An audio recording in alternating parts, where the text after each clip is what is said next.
See. All right. Looks like we are live, brother. So welcome everybody to Amateur Hour. Tonight we're going to be talking about The Lie. And I'm joined by my boy, looks like Sasquatch 210. So welcome. And there we go. Just muting that. So John, what's up, brother? How you doing today, man? How's it going, man? Doing really well. Just got home from a really long day at work. It's definitely a long week, but today was free comic book day. Well, not free comic. It was new comic book day. I wish it was free comic book day. Wednesday's always my favorite day of the week, and it was a lot of fun, man. Cool deal, brother. Yeah, I spent the day going to about 3 or 4 shops, trying to find a couple specific books. I was able to find out of a list of 10 one, but it was a good one, so I was happy, man. Did you pick up your books today? I did. I actually I spent a little bit more than I usually do, and that's because my wife she's like getting more and more into this stuff, and she had some particular. Oops, sorry. It's all good, brother. We're still getting used to this, man. And, she had some specific books that she wanted me to get for her, and they were kind of pricey, man. There's one I think it was like The Chilling Adventures of Sabrina, which was like a collected volume. It was like $8. You know, and they start to add up. So it was a little higher than usual, but there was also a lot of good books that came out this week that I read. So I'm excited to get into that. I'm way behind on my reading pile, so I need to do that. But yeah, it was a good day at the store. I feel you, dude. I think last week I spent about 4 or 5 days catching up on 3 weeks worth of pools, man. So finally got all caught up. Haven't read today's stuff yet, but I'll get to that sooner, man, than later. So let's say what's up to everybody in the chat. Gonna go through here and say hello. So first one, Caleb stopped by earlier, said hello. Sam's Tangled Web. Hey Sam, how you doing, man? I think you just finished your giveaway. So congrats on that. Congrats on your growth. Bubs Comics gracing us with his presence. What's up, brother? How are you? And Russ, how's it going? See, Stay Puff, 1983. So many live shows tonight. There are a ton of live shows tonight. We're going to see if we can keep it to an hour today so we don't go over. Mr. Gorell, how's it going? No Good Comics. Hello, howdy. Welcome. Bake the Snake. What's up, my brother? Bake, when are you going to do your next auction, man? Because I know you still got a whole bunch of books you need to sell. So what's going on, guys? John Ryan says, hello, John Ryan. Welcome back. Welcome. Perry Comics. Hello, my friend. And Kachung, what's up, dude? Thank you for stopping in. I appreciate that. John and I do. So we've got 14 watching right now. We really appreciate you guys showing up and watching, especially like was said earlier, there's so many live shows going on tonight. But we got some cool stuff we want to discuss that we think will help the community. John and I have been discussing a lot of ideas and a lot of things where we made mistakes, and we'll continue to make mistakes because that's life. But we want to share our mistakes with you guys, as always, to try to help you not make the same mistake. But before we go there, John, I think we need to discuss Avengers Endgame, man. I am so on fire right now. I cannot wait to see that after the ticket sales destroyed and made the sites crash and everything yesterday. What do you think about that, bro? Man, it's crazy. Number one, like Endgame broke records, right? It's like within 6 hours, dude. In terms of like selling pre-sale tickets, which is pretty awesome. And people were going crazy, man. All the groups that I belong to, like people were freaking out because the AMC website shut down. Fandango crashed. I just like weren't expecting that much traffic. Which I don't know why they weren't expecting it, because it seems like it makes sense. But yeah, man, people are going nuts over it. And on top of that, there's a lot of it's just like a circus, man. It keeps going and going. I love watching these things because number one, I didn't buy, like I was at work. I didn't have a chance to like sit there on the computer and reload. Yeah. So I don't have tickets. I typically don't like to watch movies on opening night anyway. Yeah. So that wasn't a priority for me. But like with all my friends were like freaking out because they couldn't get the website to load, and some of them had tickets in their shopping cart, and then when they went to check out, they were gone. Like all kinds of stuff was happening. And then even after that, man, I keep watching the story, and now we've got tickets on eBay going for sale for like really high prices, which is crazy. There's some guy selling 2 tickets for 10 grand, dude. You know, man, those aren't gonna sell, man. Nobody's that nuts, dude. I mean, I don't understand the logic behind that because literally you can buy tickets the next day, right? Or you can just watch the next week. I mean, I know, like, I have some friends that mentioned that they were afraid of spoilers, so they wanted to see it like as soon as possible because they Yeah, didn't want it to run for themselves. But and then it's all part of the experience. Like, if you're a fan, like, of course you want to be the first to see stuff, and I get that. I yeah. was the same with Star Wars when the Star Wars movies came out. But it's crazy. Like, I don't know for sure. Have you ever seen like somebody trying to sell movie tickets like that for that high of a price? Not that high, dude. Like, so I think T Mua was showing it on Instagram, and then I went on eBay and saw it, like literally 10 grand. But people are laughing at that. But I have seen people already on Instagram saying they picked up tickets for $50, $100. They paid somebody, they got extra. I mean, I was lucky because at 6 a.m. I was up to teach my early morning class, and my students were all around me. And I'm like, guys, call your parents now, because if you want to go to the movie, they're going to go on sale in like 2 minutes. So right when 6 o'clock hit, I jumped on the Cinemark app, and I was able to get 11 tickets for, me and my wife and our kids. So that's 9 of us. And then 2 extra for some family members, man. So we're going to see it. Bub said in the chat, he's got for Thursday at 6 p.m. That's the exact time that I've got mine at, man. So I can't wait. I waited on Infinity War till the next Tuesday because since I've got to take 9 people with me to the theater who expect to get popcorn and drinks and candy, when I when I do it, it's an event, bro. And so with the tickets and with drinks, it's usually $150 to $175 night, Ooh. Yeah, man. And so my wife and I are like, hey, Tuesdays are the cheap day for tickets because they're like half price over here. Mhm. So we waited for Infinity War till Tuesday, and I didn't see any spoilers. It didn't ruin it for me. So like you were saying earlier, like some people, like they don't have to freak out the way they were. But I will tell you, I'm so hyped for this movie that I had to make sure I got him for opening day, earliest showing, man, because like I think it's just gonna blow everything out of the water, man. I mean, don't get me wrong. I am super excited to watch the movie. Yeah. And I just didn't feel like I wanted, like, it wasn't necessary for me to see it on the first day. I mean, I'm pretty good about being able to avoid, like, I'll probably, keep a low profile on the internet for a while just so that I don't accidentally spoil it for myself. Yeah. Because I do belong to a lot of comic spec pages, and that tends to be some of the stuff that they will post on there. But yeah, it's not that I wasn't excited. It's just, I just didn't have the time to do it that day. And Yeah, man. and It again, makes like, sense. the last time I went and saw a movie on opening night, I think was the Venom movie. Uh-huh. Buddies of mine, and it's like one of the reasons I don't like to watch them on opening night is because they tend to get really, I mean, they're always packed and they tend to get really crazy. So like there's this local theater that they have actually no, they don't have reserve seating. So it's just like first come first serve, right? Oh, that's the worst. Old school. Which I don't mind. I actually kind of prefer that. But me and my wife, we got there. We were with some friends, and we sat in our seats. And then later on, this other couple came and they sat behind us.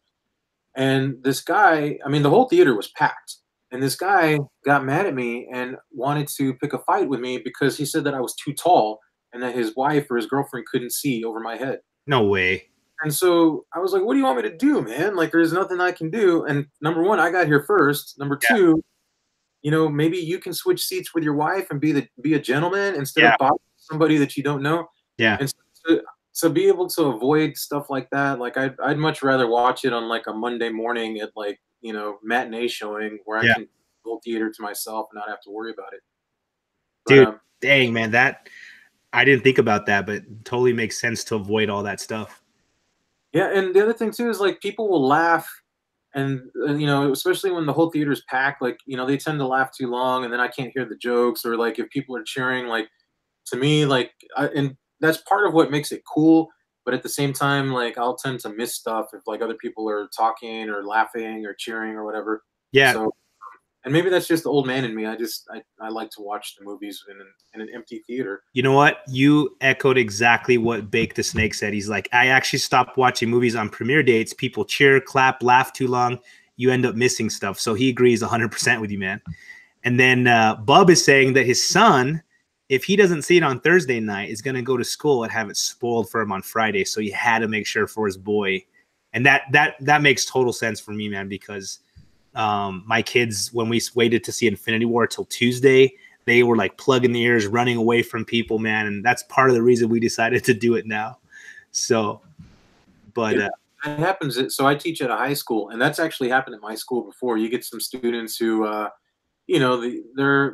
they think it's funny to ruin movies for other people. yeah, And they cool. that I also am into comic books, and so I had a student come in one time, even though I'd seen the movie, like he didn't know that. He tried to come in and spoil it for me, and so I made it a rule, like in my classroom, like if you've seen a movie, you need to keep it to yourself and be respectful of others. Otherwise, there will be disciplinary actions if you ruin a movie for me. So I will send you to the principal's office. So help me. Let's get into the chat real quick, man, because a couple more people joined us, and I want to say hello. So we got Lindsay's Geeked Out Knickknacks. Hey, Lindsay, hope you're doing well. Thank you for stopping by tonight. Aloha, Marco 808. Welcome, man. Appreciate you stopping in.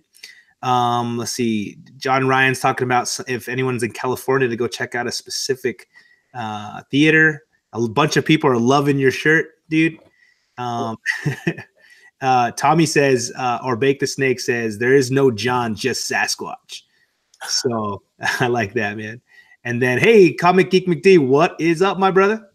Nerd versus Fat, thank you for coming. He's saying that people are too loud, so he does not want to go on opening night. Makes sense, man. The Base Cow, hey, brother, how are you doing, man?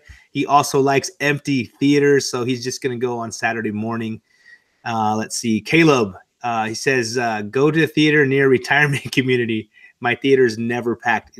That's good. That makes a lot of sense because we've got a theater on post here. So here in El Paso, we've got Fort Bliss. It's an Army base, and they've got a theater on there.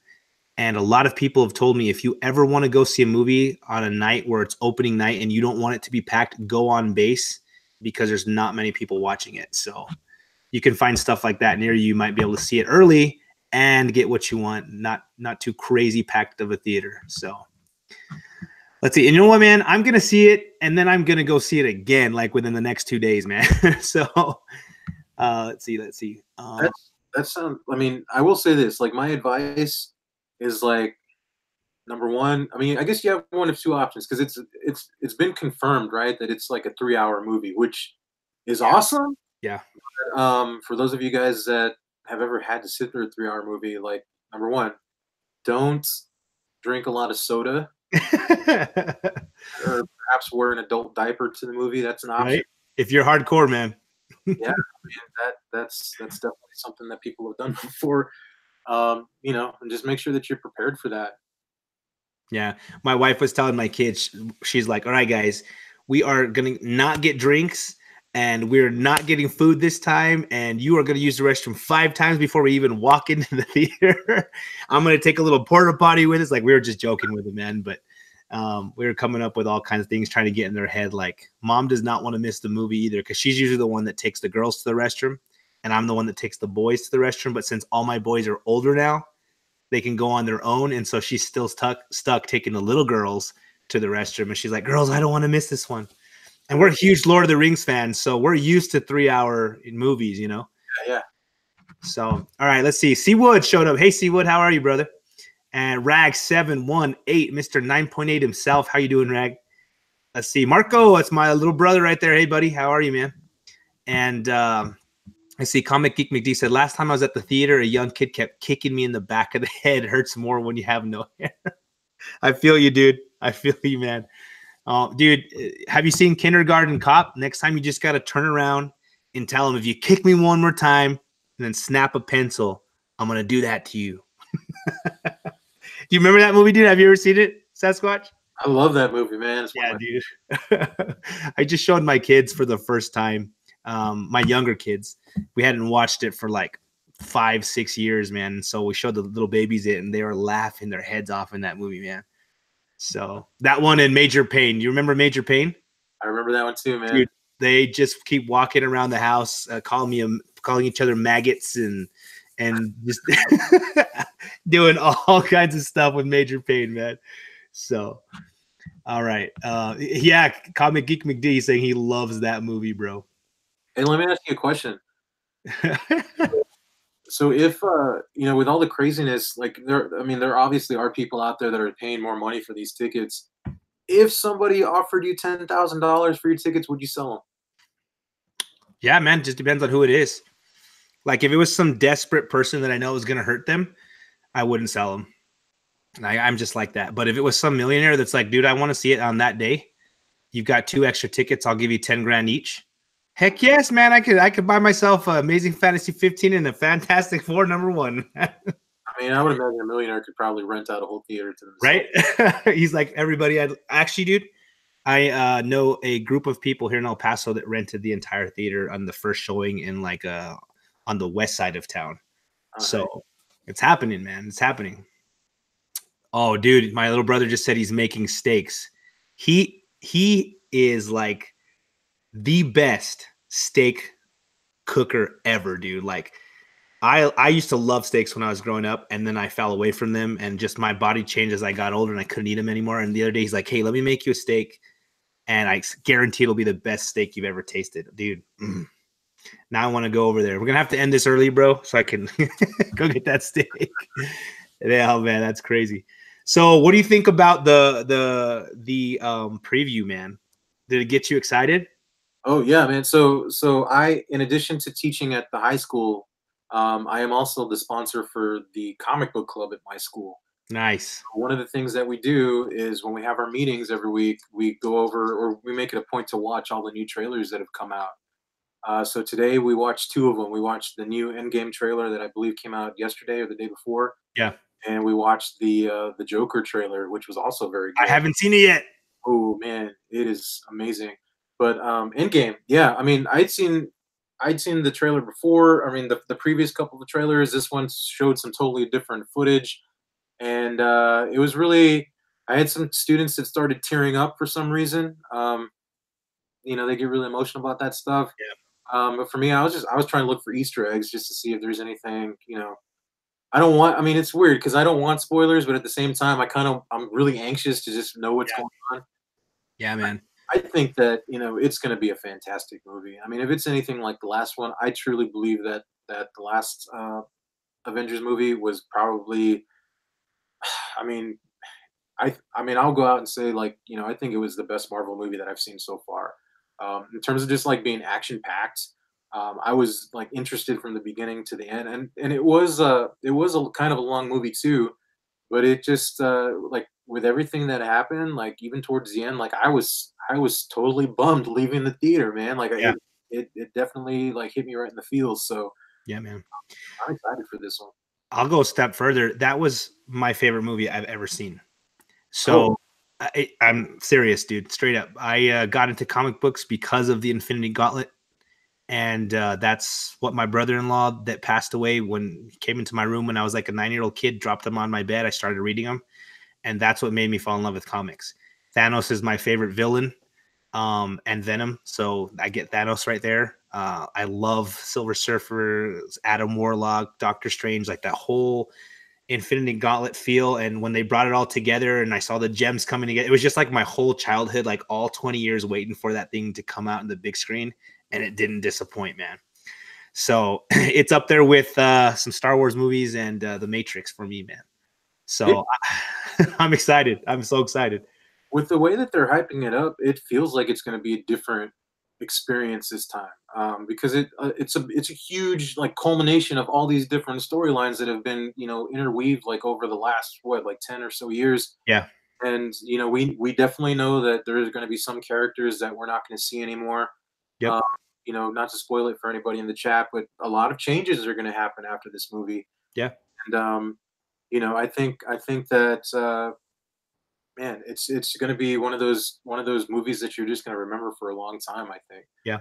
I think it's definitely the end of an era, and who Yep. knows what's going to happen after this for sure. Like I know, like right now, like a lot of what's fueling this comic book, like a lot of the speculation and a lot of like the ups in the comic book market is because of these movies. Yeah.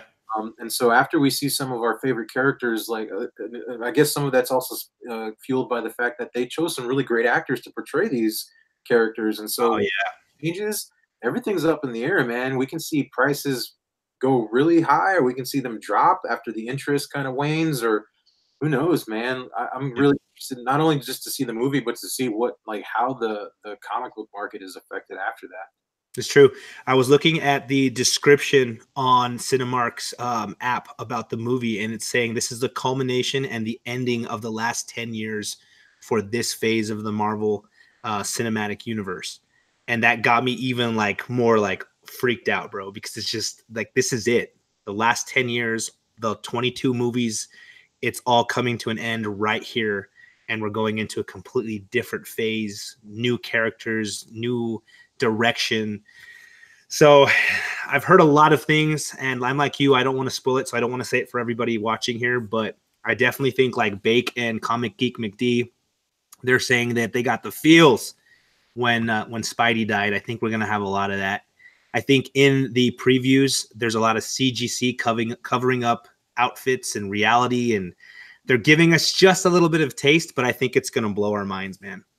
So real quick, before we talk some more about that, I just want to say hello to a couple more people that stopped in. We see Bob World, Comic Head 84. What's up, my Silver Surfer brother? Let's see, Discovery Bay, JB, the man. John's Comics with Kids. Hey, John. Just a Rican, my Latino friend. Hey, hey, hey. And I think that's everybody. So, guys, thank you for being here with us tonight. We're just really excited about Avengers Endgame, and we wanted to talk about that before we get into the lie. So anything else you want to throw in there before we continue on, man? Yeah, we don't have to talk about it, but if you guys haven't seen the trailer for the Joker, go watch it. It's super cool, man. And I admittedly, like most people who watch my videos know that I'm not as into DC as I am into Marvel. But today, after watching both of those previews, like I was much more excited about the Joker preview than I was about the Endgame preview. Oh man, you're crazy, dude. But, like that's not because I'm not excited to see Endgame. Just the preview. I'm a huge fan of Joaquin Phoenix, Cool.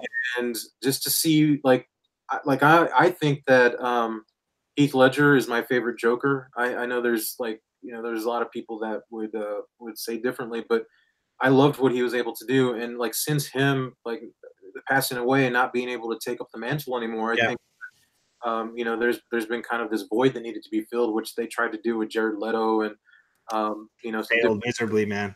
but this movie was unexpected. It's kind of out of left field. It's a totally different take on the Joker. An actor that I never would have expected that Joaquin Phoenix would number one be in a superhero movie because he doesn't seem like that type of actor. And number two, play the Joker. Like he wouldn't have been on my top list. But after seeing the preview today, ooh man, it was intense. So you guys make sure to watch that one too. Cool. After I get off here, I'm gonna check it out for sure because I love all things DC, Marvel comics. So I'm cool, man. I've only been disappointed with Captain Marvel, a couple of the Iron Man movies in the MCU, and then over at DC, the only one I really didn't like that disappointed me was Suicide Squad. I wasn't a fan of that one. So I'm hoping that this Joker one turns out really good, and so I'll go check that out for sure, man. So let's see. Gorilla Grad joined us. Yo, what's up, Gorilla Grad? David SMNC, how you doing, man? Thank you for stopping in today. He's like, I'm ready for the live part. Get on with it. So, but people are saying, yeah, they want to see the Joker movie. Bake disagrees with you. He's saying that he is not excited about it. Doesn't look good to him. So, and last thing we got to say before we go on, man, is also Shazam comes out tomorrow. Oh. And that one looks so good. And there's so many people that have already seen it. Like a bunch of people in El Paso were able to see it last week because they had that early showing.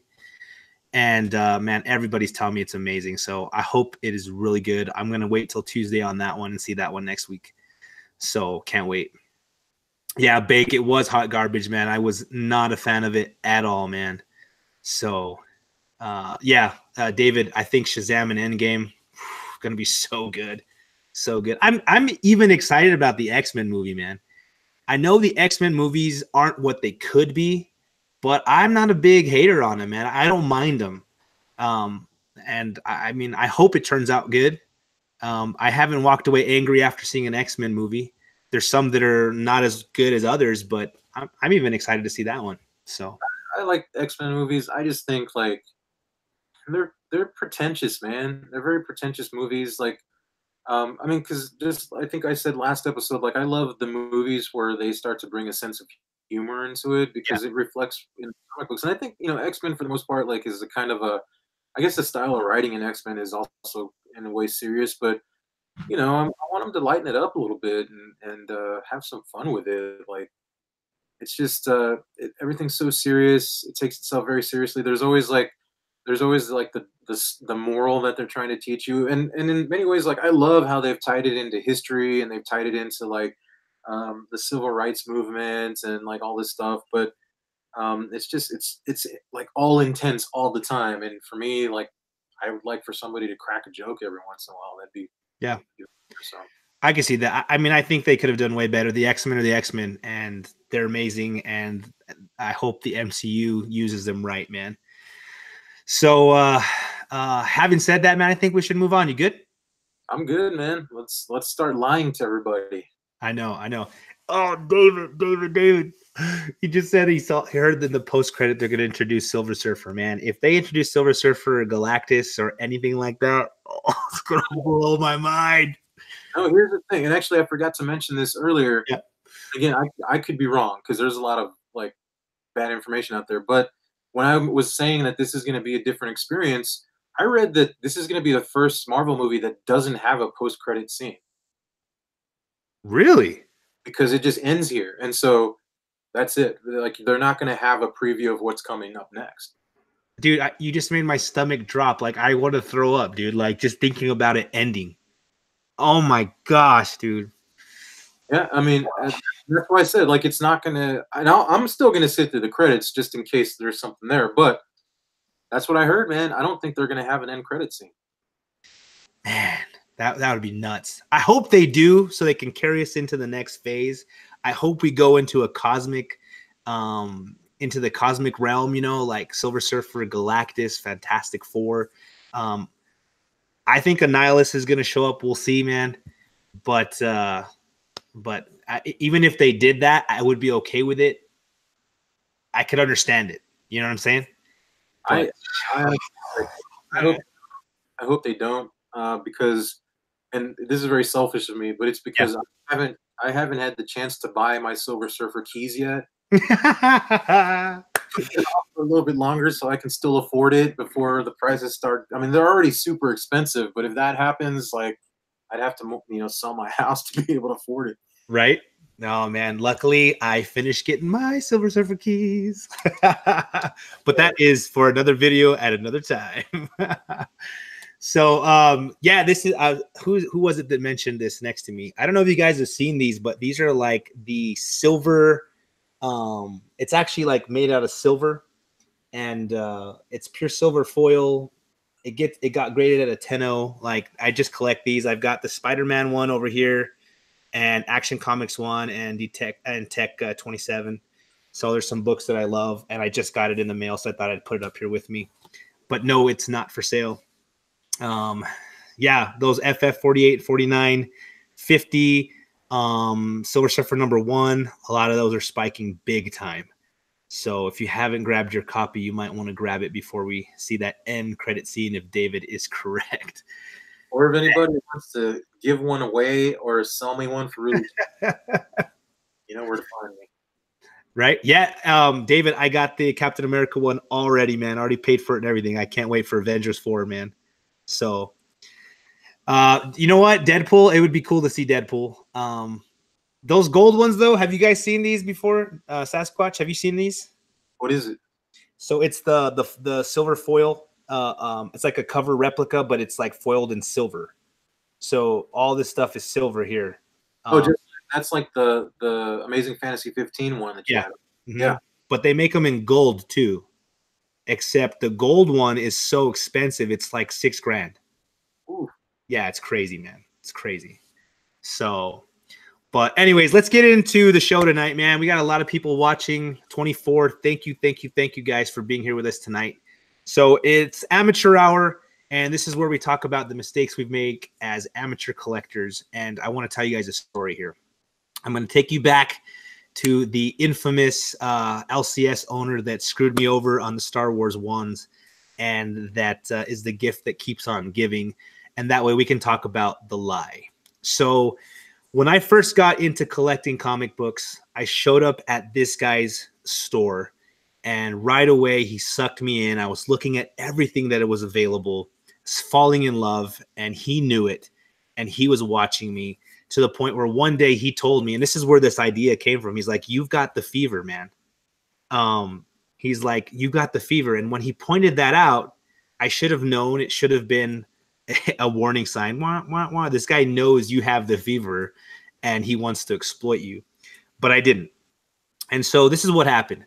I'd go into a shop, and on his wall, he's got tons of Silver Age and Bronze Age keys. And he has all of these books, probably about $25 to $75 over what they're going for on eBay. But at this point, guys, I didn't know that you could go to eBay sold pages and get prices on what things were going for. I was brand new at collecting. I didn't even really know where to go find prices. And so I would look up on his wall, and I'd see these books, and he's like, "Hey, man, so I've got this book here, and this is an early Avengers book. It's the very first book that in the Kree Wars, and one of these days it's going to be really important." And so I've got it a little higher than what it goes because I know how much this book is going to be worth in the future, but I'll give you a good price. And so he had it for like $75 and in like a mid grade. And he's like, "I'll give you $10 off. So I'll give it to you for 65. So I'm here thinking, man, I've got the deal of a lifetime. And so after I started learning about comics a little bit more and figuring out that you could check on eBay and that there was a price guide and all these things, I'd go in and I knew that these comics were overpriced. And so as I'd sit and talk with him, his lie was, and here it is, guys. And most lies that catch you, let me just say this, they're always a little truth with a lot of lie. And that little truth, you feel it, you know it's true, and then the rest of it is what hooks you and grabs you, right? So he's like, "Buddy, you don't need to worry if I'm selling you these overpriced because all comic books go up in price all the time. And so if you buy a comic book from me today, in a month it'll be worth more money. In 6 months it'll be worth more money. In a year, in 5 years, in 10 years, it'll be worth more money. So eventually, even if I sell you this at what I think it's worth, bless you, you are going to make your money back." And that was the lie for me that caught me because I started thinking, along with this fever, I've got to get every book. I've got to get every book. I might be paying a little extra, but the book's here in front of me. This guy's not going to lie to me. Eventually, I'm going to make all of my money back like a speculation. And there, hey, Matt, I have some magic beans for sale. I'm not as naive as I was, man. But eventually, I'll make my money back. And so I let this guy swindle me into buying overpriced books because all books go up in price and I'll eventually make my money back. So here's the thing. John and I were talking about this, and there is truth to that statement, right? There are specific books, right, John, that are going to go up and that are continue over the years to make you more money. Yeah, definitely. I mean, there are lots of examples out there of books that aren't necessarily driven by spec or by movie events, for instance. And those books are always going to be valuable, and they're always going to go up in price. And while that may fluctuate, like you can tell historically, like you can see how they've climbed in price little by little over the years. And I mean, there are books out there that are solid investments. I mean, there's even I've even read where people have said that there are some books that you can purchase, and statistically they've done consistently better than if you were to purchase stocks. Yeah. So there are some books out there that, like clockwork, like they're going to go up. We're talking things like, like your Amazing Fantasy 15s, like those major keys Yeah. that a lot of us can't afford. Like those are always going to be, good books to invest in. But I think the when we get into the speculation of things, um, you know, that's when things start to get dangerous. Yeah, You man. know, to add to that lie of how this guy that told you that books are always going to be worth money or they're always going to go up in price. Um, I've never been lied to directly like that, but I think one of the lies that people kind of buy into, and this is something that's kind of industry wide, is this idea that just because something is like has a low print run or Hmm. is scarce, that means that it's going to be worth money too. Yeah. And that's when you start getting into these things like store variants and artist variants that Hmm. have like a print run of like 500, and sometimes they're numbered and stuff like that. And a lot of people will buy them thinking that number one, people will buy them not knowing or not understanding that they're not necessarily like full sanctioned parts of the edition, right? But they also go into believing that, hey, if there's only 500 of these, if I wait a few months or if I buy this, like eventually it's going to go up in price, and that's not Yeah. necessarily true. It's true, man. And my problem was, and somebody mentioned it in the chat, and welcome guys. I see a whole bunch of people in here that just came in. Tank Ferret Art and Texas 3507. Poor Mike, what's up, poor Mike? He said, let me see if I can find it. So you wanted comics for the purpose of flipping. At that point in my early collecting, I didn't know why I wanted the books. I literally just read The Death of Superman. After Man of Steel came out, I started. I remembered, the books that I already had from when I was a kid. I went and pulled those out, started reading them again. Then I realized I needed to get the rest of the run and the tie-ins, so I went and did that. And it was so much fun looking for all the different copies of Funeral for a Friend and Return of the Superman, and I just had a blast doing it. And I went into comic book shops to find those, and then I started seeing bigger books and keys from when I was a kid, and I started remembering. So I just started like just getting everything, and I had no method to my madness. And that's one of the reasons why I was able to be taken advantage of, because I didn't have a direction for my collecting. I didn't know why I was collecting, because I just started seeing everything and then grabbing it. And I got that fever. And once you get that fever, you just want everything, and you're not thinking and you're not using your brain. And personally, I got taken advantage of. So I wasn't necessarily getting into the books to speculate or to flip, but that idea of, hey, even if I am getting these books and eventually they're going to make me money back, it's okay to spend the money because I'm going to make my money back. Well, here's the thing about that, Matt. It's not. I Yeah. mean, for in your particular situation, it's not like you went in there saying, "Hey, man, I have $1,000 to spend and I want to double my money. What should I invest in?" They Right. presented that to you as a reason to buy the books. Yeah. So he was trying to throw that in as like, yeah, you're spending a lot of money on it, but think of it this way: you're going to get a big return if you purchase it now and you get in before the price goes up. Like that's some shisty, manipulating right there. Like especially if it's somebody that's new to the hobby, and that's your selling point. That's dishonest. It is. You're absolutely right, man. I mean, and thinking back, I reminded you guys, I told you about this in the first episode. The first time my wife saw this guy, she's like, this dude's shady. He's taking advantage of you. I don't want you shopping there. And me being an idiot, didn't listen to her until about a year and a half later, after he stole tons of my money, man.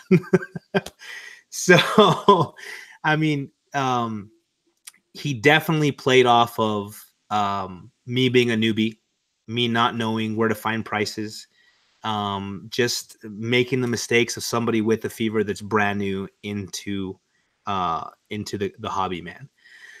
So the thing is that I'd go in there and he'd sell me a $75 book, and I'm thinking, man, I've got this great book that, one, I love the cover, two, I love the story, three, I love the characters. But when I finally learned about eBay sold page, I'd get on there and the book's going for near mint $10, $15. So literally, guys, I paid $50, $60 over what it was worth, because I believe this lie: all comics will go up. And the second lie that I believed is that this seller, this guy, he's not going to lie to me, and he's not going to pull the wool over my eyes because he wants my business. And so he realized that, man, I've got this guy in front of me that's a newbie, that's got money. I'm going to take advantage of him as long as I can, as quickly as I can. And it really, really messed me up, man. Yeah. Yeah. You know, again, like I've never had an experience where like a shop owner like in person lied to me. But one of the things that I see over and over again, especially with like online listings, and I hate it. Like a lot of times, like if I see this in a listing, I will stay away from it. Is they'll always list the comic, and then at the very end they'll put movie coming soon. Yeah. Like that's supposed to have any bearing on the price, which you know sometimes it does, but it's like that's in my opinion like their way of hyping it up. Like by it's in many ways like a misleading title because they're trying to sell it as being like this more important than what it is, right? Yeah. Um, and it can actually be like that's where we see it time and time again, where like you have a dollar bin book, and then you know we get word that's you know this character is going to show up in a movie, and it goes up. But I think that you kind of have to wait it out, man, because there are a lot of sellers that literally that from one day to the next, they'll jack the price up by like $100, and that's where you kind of have to be smart and do your research because you know, is it? I definitely have had sellers where I'm like, look, let me, you know, I'll put in a best offer, and then they'll come back and say, look, there's a movie coming soon. I'm like, yeah, I mean, yeah, that's happening, but the price isn't there yet. You Yeah. can't charge me that price unless you know it's selling at that price, eventually we're probably not, you know, able to come to an agreement. In which case, I wouldn't buy it. But Yeah. I think there are people out there that think that just because there's a movie coming out that the book's going to skyrocket, and that doesn't Yeah. necessarily like. Look, I've got this. Actually, I don't have it. I've got, you know, the first appearance of Captain Marvel, Yeah. right? And that one, I paid more money than I probably should have for it, Mm-hmm. and thinking, knowing, and even having done a little bit of research at the time, knowing that she's going to be leading, you know, the The next movie phase. couple of installments, right? She's going to be a major character, and because of that hype, like I bought like right at the peak of the hype, and then now the movie's shown and the price has gone down, and you know I don't plan on selling the book, but Yeah. you know at least at this point, like it's not worth as much as it was, and probably back then it wasn't worth that much either. I just you know I got the fever and I was like, you know what, I want to wait. I don't want to. I don't want to wait until you know next week when this price is going to jump up by $100 or whatever. Yeah. Um, and you can tell, like there are people I think that try and take advantage of like the new people that are coming into the hobby because I know that I thought that you know this is just how it works. Like they announce the movie and then the book goes up in value and then eventually this thing's going to just continue to skyrocket and keep going and it's just going to stay there. That's Yeah. not the reality of these of the prices of these books. Like there's definitely a window in which the book's going to peak, and then it's usually a very short window, and then after that there's really no telling. Like a lot of times the books go back down. Yeah, man.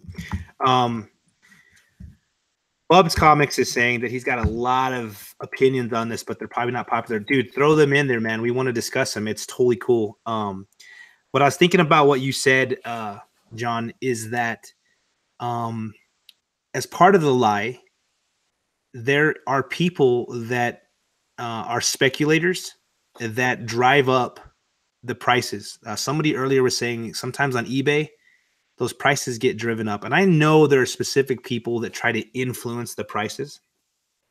And I think the only way that we are going to be able to be safe from something like that is if we have our head on our shoulders and we have a specific way and reason why we collect books.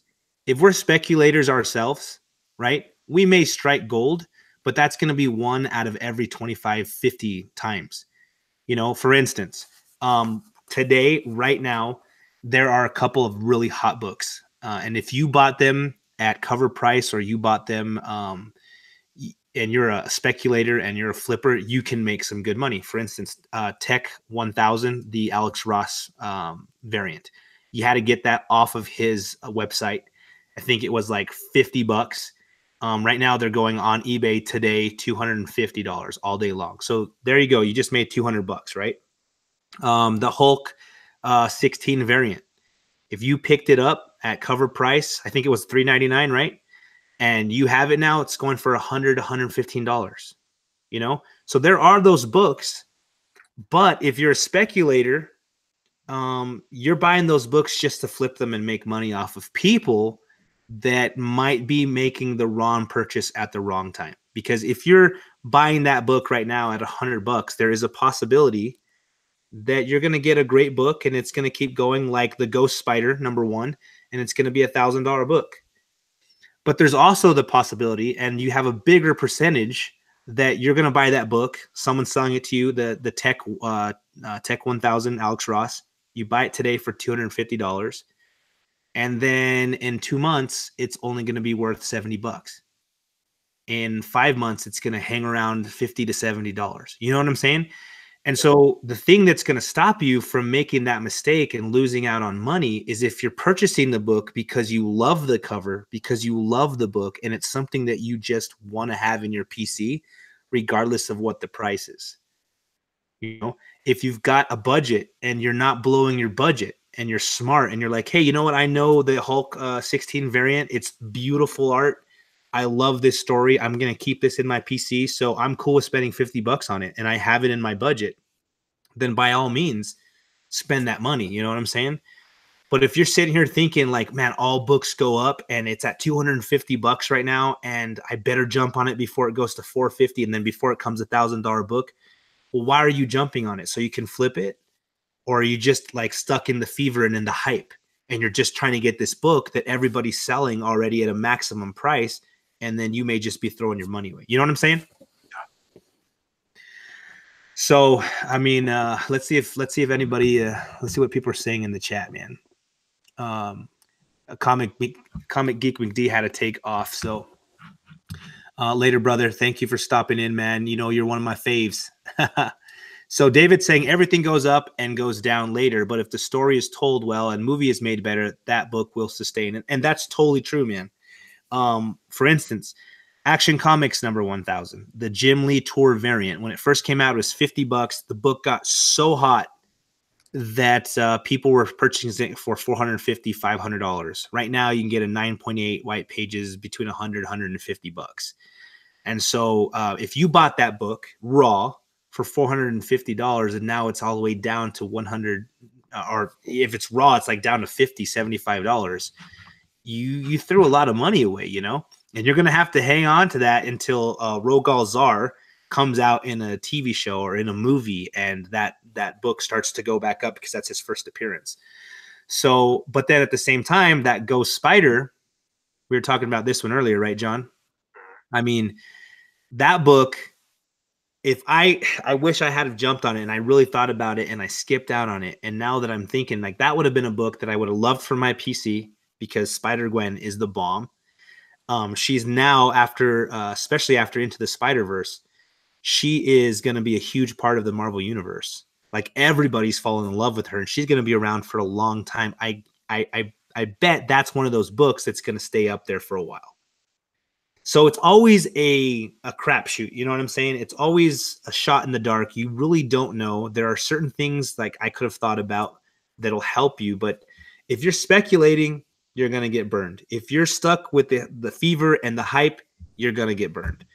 And so you just have to look at your own collecting, and you have to ask yourself, why am I doing this? Why am I jumping on this book right now when it's $100, but it was $50 last week?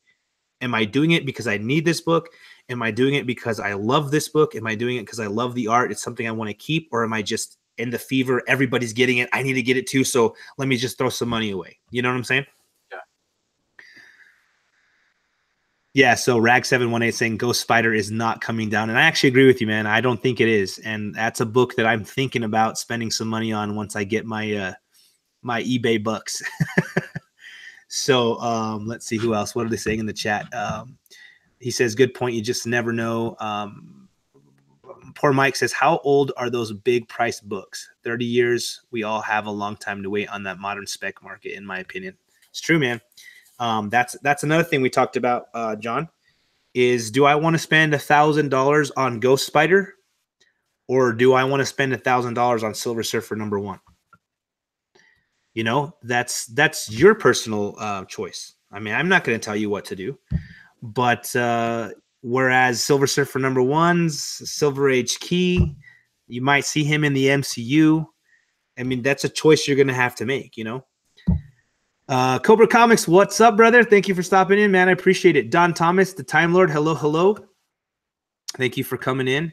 Let's see. Texas 3507 says speculating is great and I enjoy it, but now everyone has the speculation due to so much information available at their fingertips. It's true, man. And if you enjoy doing that and that's your thing, that's awesome. Like I will grab a couple books that I speculate on. I do that, and I do it to flip them, and I do it to keep them. So it just kind of depends on, you know, if I'm trying to get a big book, I'm going to grab some of the modern age keys that I'm specking that are going to go up, and I'll flip them, and I'll try to put that into an older book that I want, or a big book. So let's see who else. Bake Ghost Spider will come down. It's nothing but a pretty cover, no key, nothing to keep the value high. So Bake saying the opposite, you know, and he may be right. So okay, let's see what Bubs has to say, man. I hope he threw some of that knowledge in here. He says, okay, you can't have it both ways. A book is worth what you can sell it for. He sold you that book for 60, then that was the value. You go on eBay and see what someone else paid. That means you care about past sales, but your past purchase should tell you that that is not reliable. Also, it's true that any book can skyrocket. I don't believe in gullible or victim buyers, just people with buyer's remorse and the sellers who sold the book to the right person. Man, he's calling me out. So I totally see your point, man. The other day I was talking with my dad, and my dad was saying, what would you do if you went to some old lady that put her books on Craigslist? You went to her house, she had $1 million worth of books, and she didn't know what she had, and she offered them to you for $1,000. You know, and I'm sitting here thinking about that. And my dad's like, hey, you know what, man? People that are selling things need to know what it's worth, and people that are buying things need to know what it's worth. And it's up to those people to make those decisions. And if you're selling something you don't know what's worth and you get burned, that's your fault. If you're buying something and you don't know what it's worth, that's your fault. So I totally see what Bubs is saying. You know, that was the value of the book. He said that was that's what it was worth to him in his shop, and so he sold it. My thing tonight is that I realize that that book wasn't worth that to me now, with all my knowledge now. And so what I'm trying to do is help other people not make that same mistake that I made, because I would have rather taken the $10,000 that I spent at his shop and got about $2,000 worth of books and spent that $8,000 somewhere else. You know what I'm saying, John? You know, What do you think, man? I totally disagree with what Bubs is saying, man. I Yeah. mean, you know, at the end of the day, like there's old like I've seen this come up over and over again. Like people, when somebody asks, like, how much is this book worth, and people love to say it's worth however much somebody is willing to pay for it. Yeah. Cool. So on that day, you're willing to pay that much because this person gave you that information and you trusted him. Yeah. Honest? No, man, it's not. But, you know, fine. Like, if you want to be that type of a seller, go ahead. Like, obviously, there are people out there that are going to put out that information, and they're going to be and yes, it is the responsibility of the buyer to educate themselves and not to necessarily, or not to purchase something without researching it. Yeah. You know, that doesn't mean that we should all like, I don't like the idea of you know, the comic market being a Shark Tank, man, where everybody's just out for blood and like we're all out to just like get each other. Um, the best thing, I mean, I guess my I think that it's important that you know, as buyers and sellers, like, yeah, you want to do your research, but at the end of the day, you kind of like, if you're going to be in this market and you're going to be participating through selling books to other people, you have to decide what type of seller you're going to be, right? And at the end of the day, like, are you going to be able to sleep at night knowing that you know, you may have, maybe you didn't lie to them, but maybe you didn't present the information in the best light, or maybe you didn't provide the buyer with all the information that they needed to be able to make an informed decision, or maybe you saw a sucker coming from a mile away and you took advantage of it. That's up to you, man. I mean, it's up to each person, like how they want to deal with their customers, how they want to deal with other people.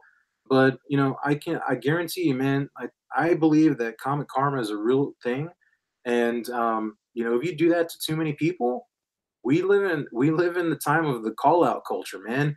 You do that to too many people on Instagram, they're gonna call you out.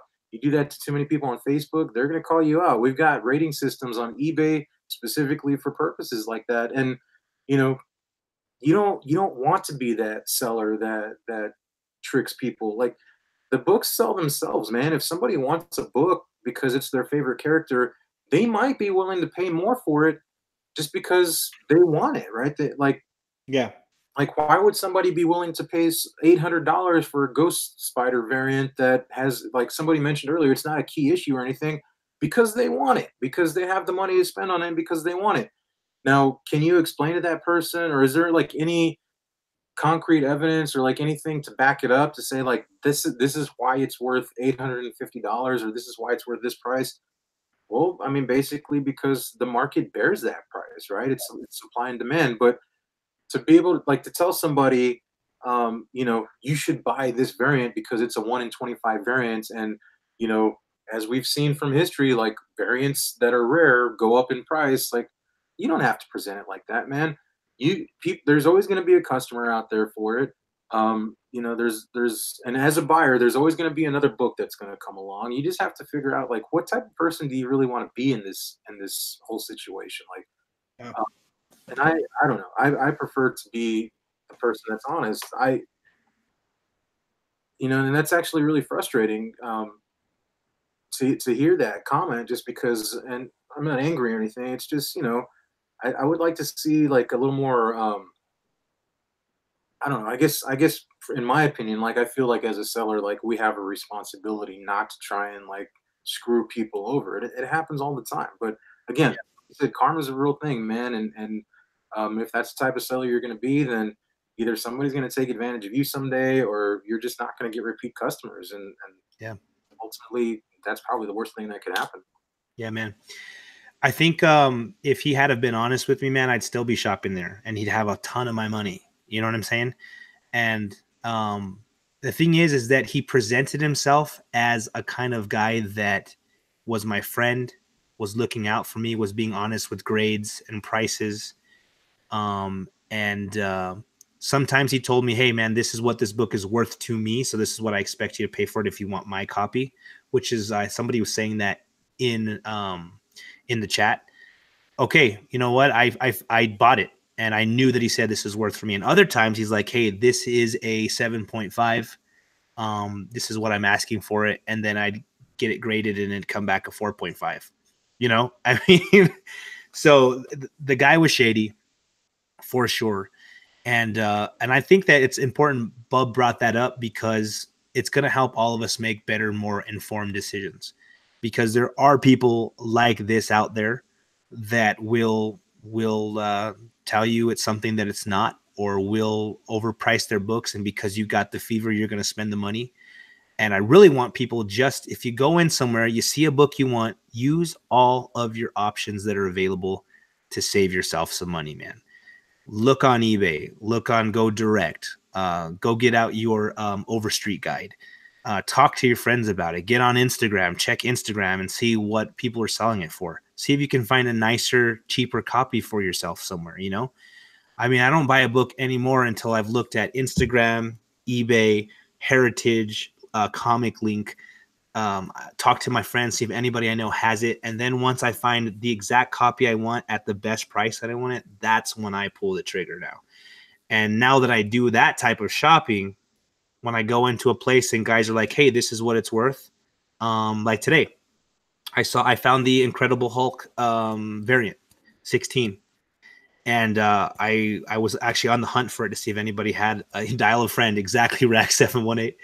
I was on the hunt for that book, and a guy had it for $250 at his comic shop, and he's like, "It's a great deal, bro. It's gonna go up, man." I got on eBay, and I'm like, "Well, there's like 6 here for $79, so I'm good, brother." And he's like, $79? Show it to me. I don't believe you. I showed him, buy it now, $79, $79, near mint plus at $100, you know?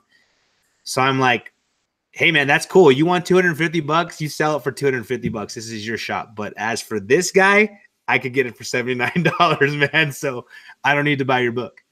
And that's what I didn't know back when I first started collecting. Yeah, I went to Half Price Books the other day, and at several of the half prices that I've been to, they have this like locked comic bin where so different shops have different criteria for why they put the boxes in there. Sometimes it's their more valuable comics. Sometimes it's the comics that have like mature content and they don't want kids to be flipping through that stuff, so they put it in a lockbox. But I was flipping through it and I found a copy of the first issue of Preacher, which Nice. I have never read, but it's on my radar. Definitely something that I want to read someday. And I've never found it in the wild like that. But they wanted $300 for it, and so I pull out my phone. I'm like, "Is this a $300 book? Like, Yeah. maybe it's a good deal." Yeah. You know, you can get it on eBay for 70 to $100. Yep. So I went to the clerk and I was like, "You know what? This is half price book. So if they're selling it for 100, then shouldn't the price be $50? You know?" Yeah. I talked to the guy and I was like, you know what? Can you double check and see if this is the price that you guys are trying to sell this book for? Because it's going for way less right now. Yeah. And they checked and they were insistent, like, that's the price, man. And I said, okay, no, thank you. Yeah. Uh, but you know, it happens. I think with half price, they're not a comic shop. I'm not sure where they get their information from, but they have some sort of like an algorithm or something that helps them to be able to determine their prices. And for whatever reason, whatever program they use or whatever information they get said that that book was worth $300, and it wasn't even in near mint condition. So You know what, dude? Um, that's why I'm reading some of I'm reading the chat, and who is it? Where I gotta find it. Texas 3507 says an LCS owner I used to deal with kicked people out because they would question his prices by using their resources. That's nuts, dude. That is nuts. I would not go back to that shop again. But okay, so back to Bub's point, because he was listening to us, and he says they are dealers, not shop clerks. Sellers are not dealers. Their job is to get the highest price for a book, just like a used car salesman. Do your homework or buy a lemon. Gotta learn. And you know what? He's right. This guy, he may be out to just sell, sell, sell. And that's why I want to do this show, because if I didn't know, if the old me had walked in today and seen your Preacher, or maybe seen that $250 Hulk 16 variant, I may have bought it. You know what I'm saying? And sitting here thinking buying that Hulk variant for $250 when Base Cow got it for $25, I should not be paying $250 for that book. You know what I'm saying? So I'm glad that we're doing this show, because I don't want people paying that type of price. I don't want people getting overpriced books. Even if you love it, if you have $250 and you find it for $25, now you can go get a whole bunch of other books that you love, and yeah, not just pay $250 for one book, So let's see here. Man, that's awesome. So he's saying he had I had shown my LCS how much they were going for, but he still sold it me for 25. That is the comic book shop that I go back to. I left the guy that I'm talking about now, haven't bought from him for 2.5 years, and I go to a new guy called Old Major Comics, and he literally sells all of his variants and everything at cover price. If I tell him, hey, I'm looking for Hulk 357, which is one that's getting hot right now, he's like, yeah, I have 5 of them. Go get it, man. I'm like, what price do you want? Oh, it's $1. That's what I have it for. I don't care if it's $100 on eBay. I'm selling it for $1. Dude, I love this guy, man. So I'm always shopping there. I'm always buying extra books. I think, who was it? David said that he would buy it from his LCS, even if it's a little overpriced, just to help them out. If you got that kind of relationship, then that's cool, And so that's what I do. Like, I didn't want all the different Tech 1000 books, but hey, Ollie, quiet. But I bought a couple extra because I wanted to help him out, man. I wanted to say thank you for all the stuff he does for me. So let's see, Bubs. Let's see, Bubs is back. So if you saw Preacher 1 for $7, you would pull out your phone and pay the dealer 75 instead. I doubt it. No way, bro.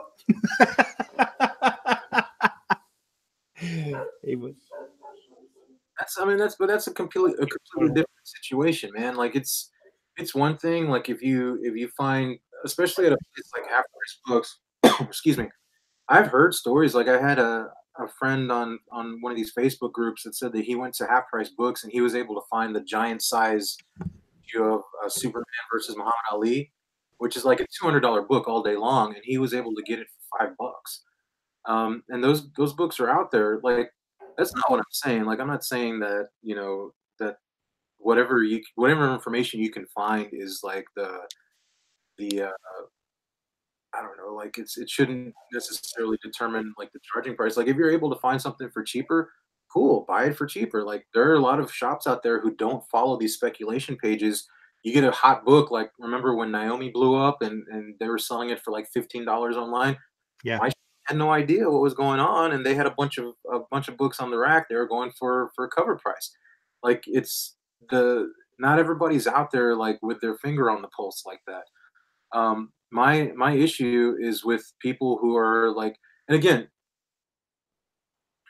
like I don't know the best way to explain. I guess my issue is just with people like trying to overcharge, like and knowing that they're overcharging, or trying to falsely hype up a book and misleading a person into trying to buy it, especially somebody who may not have that information.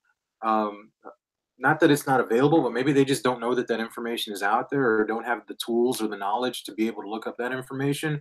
Yeah. That's where I have a problem with it. Like, yeah, if you found Preacher 1 for $7, go for it, man. Especially at a half price books.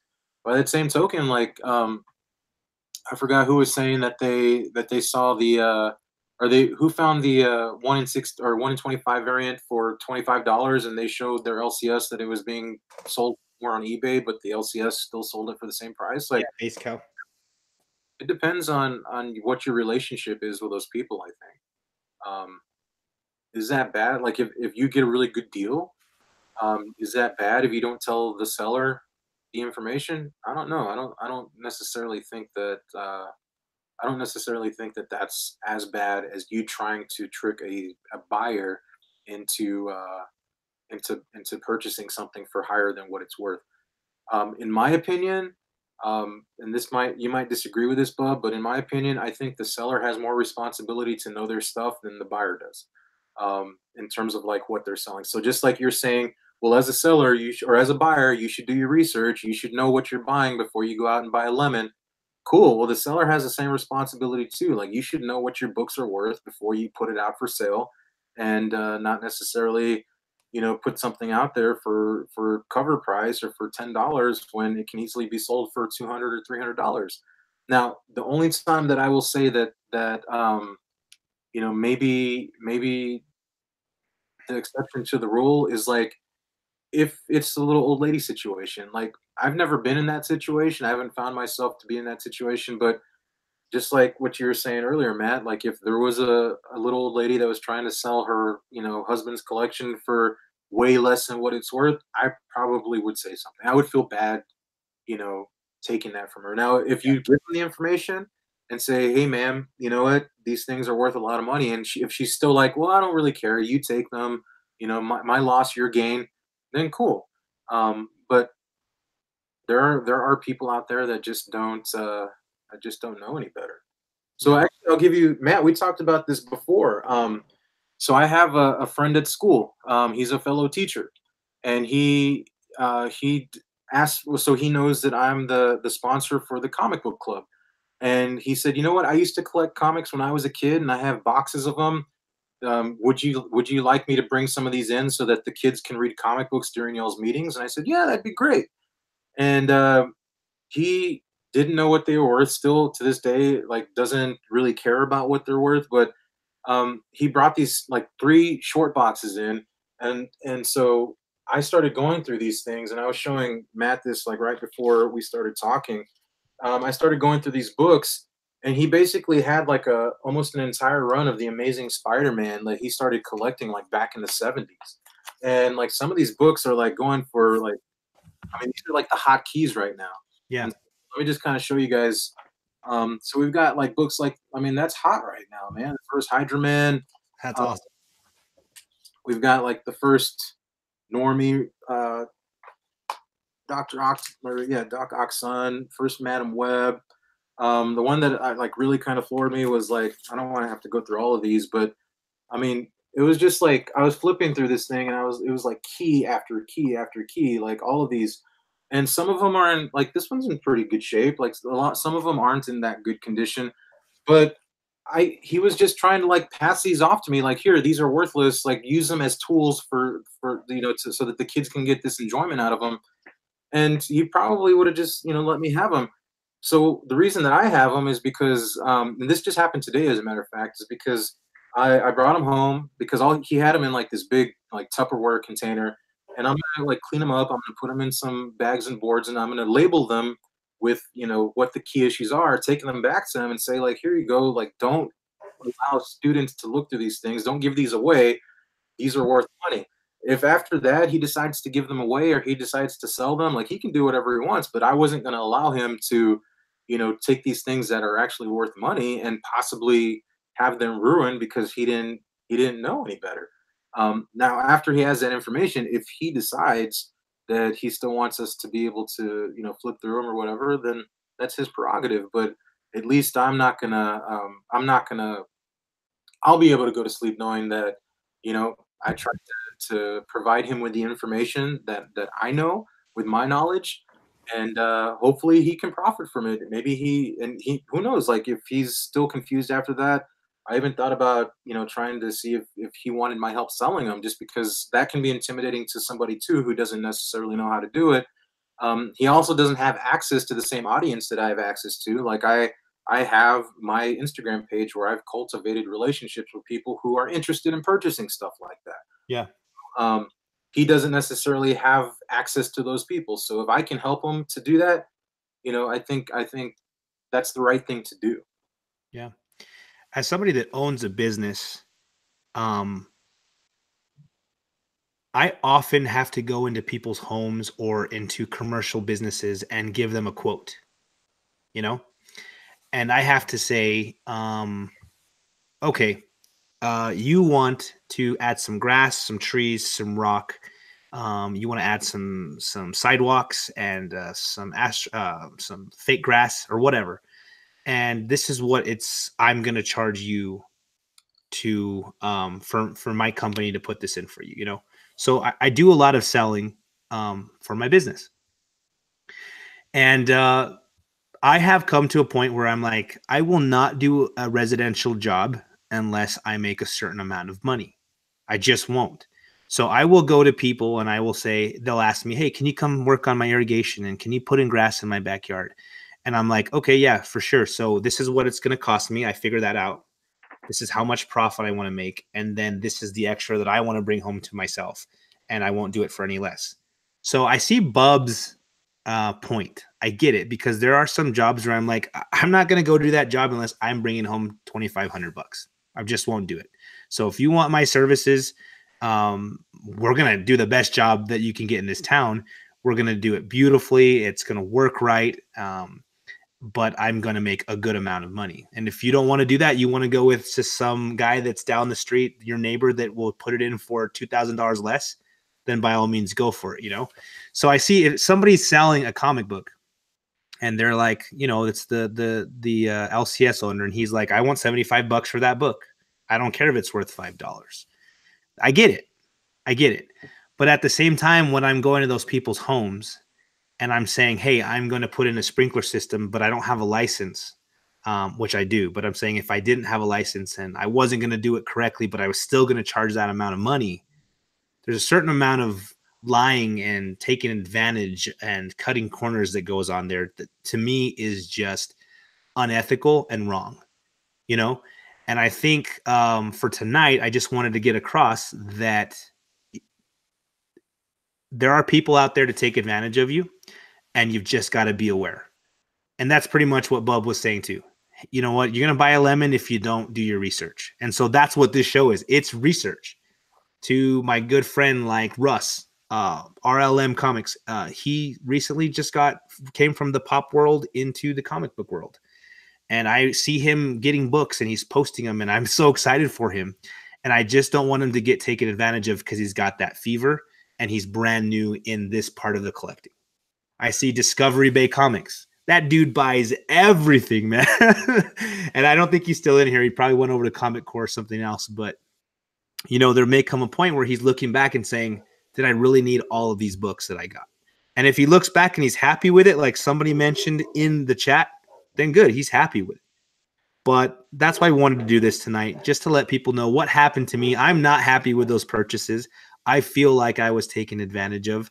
Maybe it is buyer's remorse. Maybe this guy straight up, I know for sure he was taking advantage of me. And with so many other stories that I have for you guys from this one guy, it was just a bad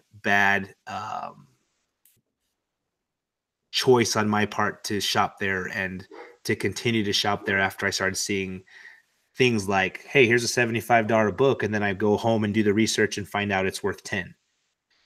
So, I mean, yeah, that's what I'm trying to stop people from happening to them, At the end of the day, this will be said over and over again. I'm sure we've said it many times before.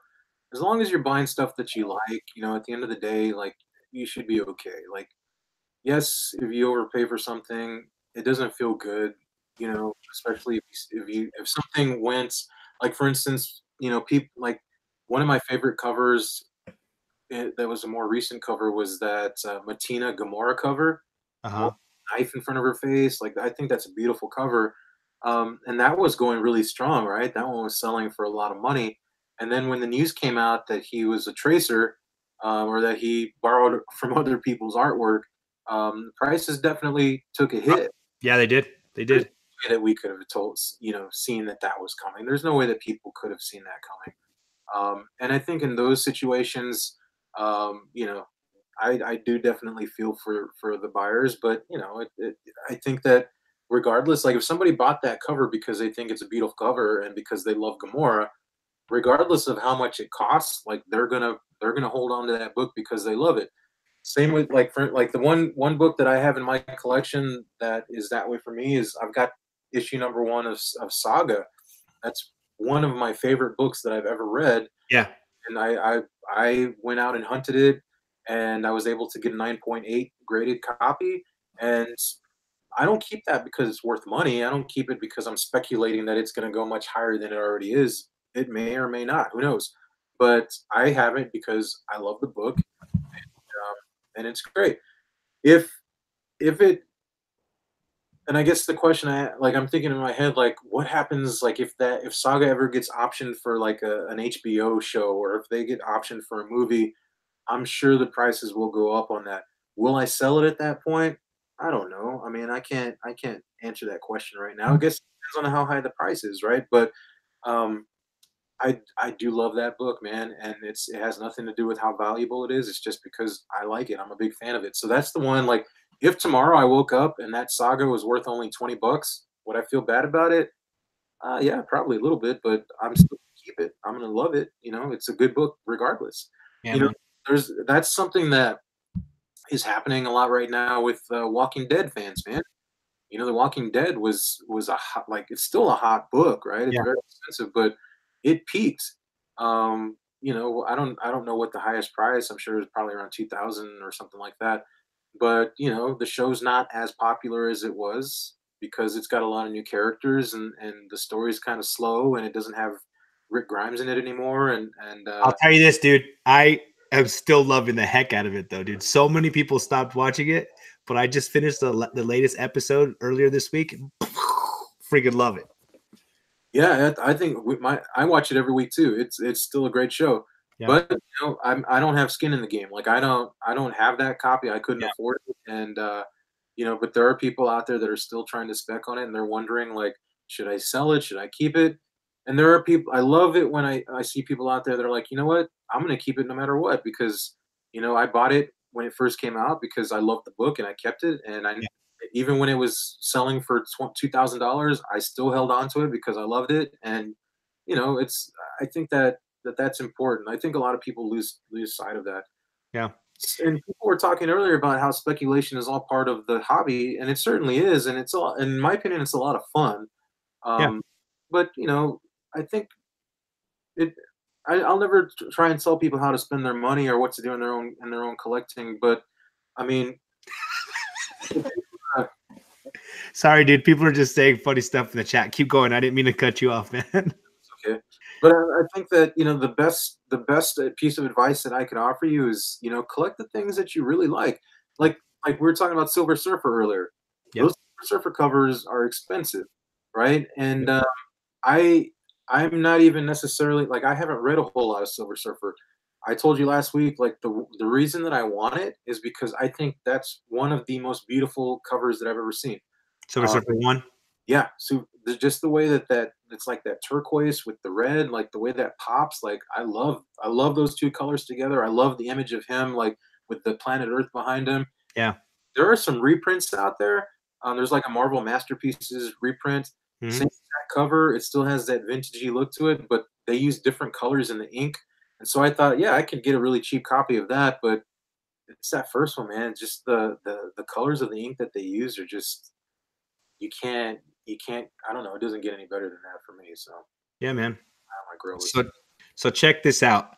I have a friend that literally sent me this text message right now. He says, and he called me and I saw it, but obviously I'm on here, so I didn't answer. And he's like, "So we called you earlier for very important life advice. We were at Think Geek, and my kids and I decided it was time to start collecting comics. We had no idea where to start, so we attacked the bargain bins, got 5 or 6 comics for $20. Really want to start a collection for them. Have no idea where to start. Always did football and baseball cards as a kid." So I'm like, dude, I'm literally right now live talking about collectors. And when you're barely getting into collecting, like, I will call you back as soon as we're done so I can help you figure out what you want to collect and just give you some advice, man. I think that's so cool, isn't it? yeah, man. So I'm going to call him up. And to your point, and to Rag's point, collect what you want to collect. And he says, but please take care of those comics. You're saying the same thing. I mean, collect what you want to collect, know why you want to collect it. And that doing that has really helped me this year not be so crazy, and it's controlled the fever some more. And who was saying? I think it was David. He was saying that he wouldn't pay $20 for the Walking Dead book. I read the trades, and I wasn't a fan of the books. I am a huge fan of the TV show, man. And Bake is saying he's telling Rags to push through it because it gets better. I love it all, man. I love that show, and I'm telling you, the latest episode blew my mind. I was messed up after watching it, man. It definitely took a dark turn, man. I mean, Yeah, dude. I was like, but and then David, that's why I was laughing earlier because he's like, they all die, bro. So but yeah, there's certain books that I really like. Have you seen the Shredder in Hell #1, like the 1 in 50 Eastman variant? no.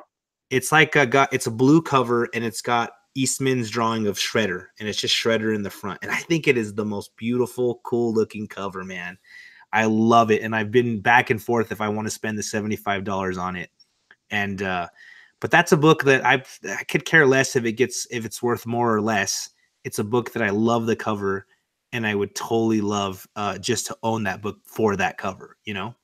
Yeah. And then there's books like Fantastic Four number 48, 49, and 50, which I think, in my opinion, is one of the coolest little storylines ever, dude. When Galactus and Silver Surfer first appear, it's such a good read.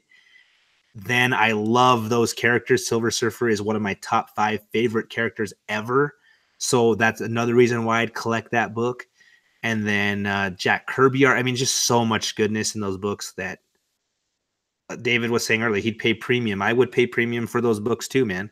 You know, just to have them now before they go crazy. So, I mean, there's all kinds of ways, and I'm excited to talk to my friend and his kids, see what characters they like, talk to them about where to start reading, what to collect. I mean, it's going to be a lot of fun, man. Give them some ideas and help them figure it out because there's so much goodness in comics, man. I'm reading the Green Lantern, which will have our live show tomorrow with Matt and my son Tim, and that Jeff Johns run is blowing my mind. It is so good. I've been reading the why am I going blank right now? The Snyder, the Batman. I got the entire New 52 Batman run. These stories are amazing. I've been going back and reading books like Old Man Logan. Um, what else did I recently read? Secret Wars, the new one and the old one. I'm reading so much stuff, and it's just like so good, man, that I just love comics more and more. So I think everyone just needs to find out what they love, set their budget, be wise, know there's people out there that are going to try to take advantage of you. Know all your options before you think you have to have that one book. Take your time and make smart decisions, you know? Totally, man. So let's get into our tip of the week, man. Yeah, great. Let's do it. All right, so the tip of the week. This is the time where we're going to offer you a tidbit of information that you hopefully don't know, and it's a way for us to help you help yourself. And so this week we have a tip of the week, and it has to do with once again eBay. So our very first tip was talking about checking the sales listings to be able to determine what price you should pay for your comics, which I think was a very helpful tip. This week is maybe a lesser known lesson for eBay, I guess. And we're talking about eBay bucks. How many of you guys raise your hand if you know about eBay bucks? Actually, I can't see you guys. So uh, this is something that, quite honestly, I'm going to get Matt to help me explain this to you guys because I honestly, admittedly, do not know so much about eBay bucks. I do use them, but I'm not as knowledgeable as Matt. And so here's what it is. So you go onto eBay, and everybody that purchases on eBay um, should be doing this because you have the opportunity to basically make money back on the things that you're going to buy anyway. So like if you're a person that buys a lot of comic books, instead of just purchasing and not getting that money back, you need to go onto eBay and you can sign up for this eBay Bucks program. It doesn't happen automatically. It's something that you have to do, and you can do that um, through your settings. So it's a lot easier if you go onto a computer as opposed to trying to do it over your phone. And you can go into your settings and you can sign up for eBay Bucks. And once you've signed up for the program, every time you purchase something, you get a percentage back. What's the percentage, Matt? Usually it's 2%, but the cool thing is that eBay will run specials and they'll say, hey, if you buy something today, we'll give you 5%, 10%, 15%, 20. I've seen all the way up to 30% back on your eBay bucks. So those are the days when they say, hey, you got 30% back today. Buy anything, we'll give you up to $500 back or $1,000 back. Those are the days you want to buy your big books. Now, there's really no way to tell when eBay is going to do those things. Like, there's not a schedule or a calendar that they put out. Just like we can never really tell when they're going to put out those coupons, because a lot of times they'll put out like a 15% off coupon. But if you are tapped into the online communities, a lot of times people will share that information. I will typically put on my Instagram account, don't forget to go to eBay today because they're offering this incentive if you buy Same here. just to kind of share the information. And you'll notice that on those days, like if you've been watching a certain book, they start to disappear because there are people out there that wait specifically for those days to buy their grails. And it's a really good thing to do because you can save a lot of money. So what happens is if you get that 2%, it allows you to accumulate that money over a given amount of time. How many is it, like 2 or 3 months that they allow you to do it? Yeah, it's every quarter, and then they put it out. So it actually just came out today for the Yeah, last quarter. they will send you a message on your eBay account saying, if you would like to spend your eBay bucks, go ahead and do that now. And it accumulates it for you. You don't have to do anything. It just kind of saves it up. So you just buy comics just like you normally would. And then after 2 or 3 months, they'll send you this message, and then you click on the link, and it allows you to use those eBay bucks when you purchase something. Yeah, What's great about it is that a lot of people are able to purchase things that they've always wanted. It's free money. You're buying comic books anyway. You're buying stuff on eBay, and for those of us that buy a lot of stuff on eBay, I mean, they're basically giving you stuff for free. And so why not? So like for instance, I was telling Matt, I spend a lot of money on eBay, probably not as much as Matt does, but over the last quarter, which was back around the Christmas time frame, I got a message and it said, "You have earned $9 and something cents in eBay bucks." Yeah. In my head, I was like, "Wow, that's not as much as I was expecting," but $9 is $9, and so, that could definitely go towards a key issue. But what I decided to purchase was this Marvel Legends action figure. It's like an Old Man Logan action figure, which it had just come out around that time, and it was an unboxed figure, so somebody already had taken it out of the box. So they were I was able to win it for like $11. I had $9 in eBay bucks, so I got this little guy here for $2, man. You cannot beat that. So that's something that I probably wouldn't have purchased. I basically got it for $2, and it's a lot of fun. Now, to add to that, Matt was actually explaining something to me today, and this is where I need him to kind of help me. Yeah. There's also an Ebates program where you can double that up with your eBay bucks, and you can maximize profits. You want to explain how you can do that, Matt? Yeah. So, real quick, Bake the Snake is in the chat still, and he's saying he didn't even know about eBay bucks, man. So I'm glad that we came up with this today for him. I didn't find out about it till like halfway through last year, and it kills me because I spent so much money on eBay for the last like 20 years, man, and I didn't even know about it. So that's why we're sharing it. So, Bake, first thing you want to do is go into your eBay account, sign in, go to My eBay, and over on the left side, it's going to say eBay bucks. Click on that and it'll lead you to sign up. So make sure you do that because you're just making money every time you buy something there. Then number two is, and to double up on that, it's eBates, EBATES.com. I have a link down for eBates in the description below so you can click on it. So what happens is you get into eBates, you sign up there, and they actually get paid by eBay every time somebody goes to the eBay site first. Then from there it goes into eBay and they buy something from eBay. So eBay actually pays them to send people to them. So what they do with you is it's the exact same thing that they do with the eBay bucks. They give you a percentage back. So you're getting 2% on an average from eBates plus 2% from eBay. You're getting 4% back. So you're doubling your money back if you're using both of these things, the eBay bucks and eBates. So what I did, I went to eBates on my desktop. I signed up for the program. It's completely free. All you do is email and that's it. And then I put a little, I guess it's like a little app that goes on your computer. I forgot what it's called off the top of my head.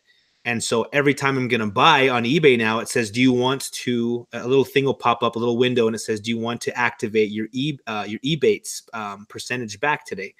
And so the highest I've gotten is 6% on a book I bought on eBay. And today I was looking at it and I activated my 2%. So if you're buying a whole bunch of stuff on those websites on eBay and you're going through eBates, you're just doubling your money. So that is the tip for today. I want to show you guys something really cool that I got for really cheap. Yeah, Rags, do it, man, because I wasn't doing it until Reggie told us about it. I got on, man. I already have. They don't do every quarter. I think they do.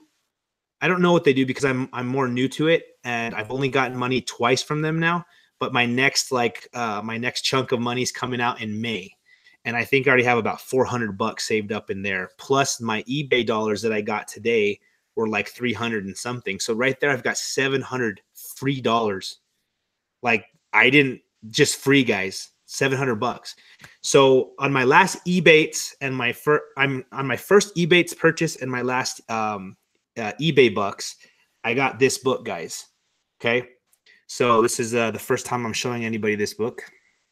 And so this is DC Comics Presents number 26, first appearance of the new Teen Titans. All right. Got it 9.8 white pages. And book's going for anywhere between 700 and 900 bucks. I paid $200 for it because I spent the rest of it on my eBay bucks and my eBates. So I was able to get this 9.8 white pages for $200, guys. So in my opinion, this tip of the day from Sasquatch 210 is totally worth it. Sign up for eBay bucks and sign up for eBates. And again, I've got a description down below. I've got a link in the description below. And if you sign up, I'll get $25, which is cool. But you'll also get a $10 coupon for signing up through my link. So on your first purchase, you'll get $10 off. So, and then if you guys don't want to use the link, that's totally cool. Just go to Ebates, sign up because you're going to save money. So, hey, Marvel Joe, what's going on, brother? And DK Comics and Cosplay. Hey. Thank you for stopping in. I appreciate it. Yes, yeah, so Nerd versus Fad was saying a $2 Marvel Legend is a great deal. Probably not as good as the deal that you got on that book, but I mean, I'm loving this guy. So he totally, I'm totally getting my money's worth. He likes to sit on the front lawn and like yell at kids as they drive by our house, or like get Any off. deal is a good deal, bro. Yeah, man. Oh, and so DK Comics and Cosplay, man. Thanks for watching us on your TV. I hope we look handsome. Yeah. So I don't have Ebates, but I will definitely use that link, man. And so I guess you're gonna be hopefully getting some points from me. Yeah. That'll be awesome. You the man. David, thank you for stopping by, brother. We really appreciate you, man. Yeah. I was thinking of DK Comics and Cosplay. She and her husband are two big old cosplayers, man. And I'm not sure if you know that, Kachung. But my wife and I, we think we're going to do, I'm going to be Cobra Commander, and she's going to be the Baroness for Halloween. We totally want to rock that out. So, but when we were talking about it, I was telling her about you guys. So there he is. What's up, Kachung? So thank you. But yeah, I get excited about that kind of stuff, man. I'm thinking of making a video where my family and I have done all of our different Halloweens. Like we do Halloween big, man.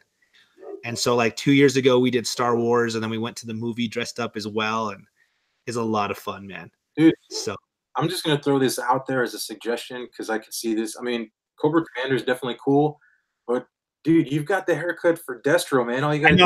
I know, right? I don't know if I want to paint myself silver or gold, man, depending on which version I'm gonna go with. You know what I'm saying? I mean, probably will be uncomfortable, but that could be cool, man. That would be cool, man. That would be cool. So what's up, Katrina? So you showed off a book, man. I haven't done like an unboxing video in a while. I've been too busy. And sorry, guys, like anybody that follows my channel, like I haven't posted anything in a while, but I wanted to show off something I got today in the mail. Later, Bubs. Take care, man. And Kachung, this is going on the big screen. Woo! So I picked this up. I've been on a space kick recently. I'm really into like a lot of the Jack Kirby cosmic goodness. I love Jack Kirby's art and his storytelling. I just picked up a while back, actually. A good friend of mine helped me to pick up I got a really good deal on a full run of the Eternals, and then I got issues. Actually, sent me the very first issue, which was very generous of him.